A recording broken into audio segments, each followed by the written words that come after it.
Sa nauna kong reel tungkol sa New Kamuning Market, maraming nagtanong kung saan ang location nito at kung paano pumunta doon. Kaya heto, gagawa ako ng maikling video para sa mga nahihirapang gumamit ng Google Maps.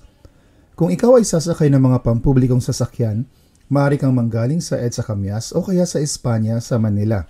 Sumakay ka lamang ng jeep na dadaan ng Kamuning Road. Bumaba ka sa may Sangyo Street. Sa gitna ito ng Tomas Morato at Delgado Hospital. Sa Sangyo Street, maglakad ka papalayo ng Kamuning Road at ilang minuto lang andun ka na sa New Kamuning Market na nasa Park Avenue, katabi lamang ng lumang Kamuning Public Market. Marami ding nagtanong kung anong gagawin sa dating pwestong binakante ng mga mananahi at tindahan ng tela. Sa ngayon, hindi pa malinaw ang mga plano pero napakalaki ng espasyong maaari pang gamitin.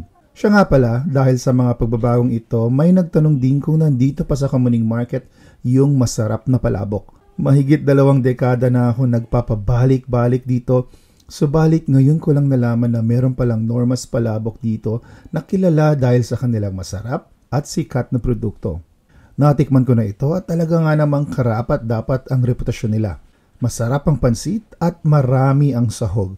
Talagang hindi tinipid. At 90 pesos lang para sa isang order. Narito lamang siya sa likod ng lumang palengke at katabi lamang ng New Kamuning Market.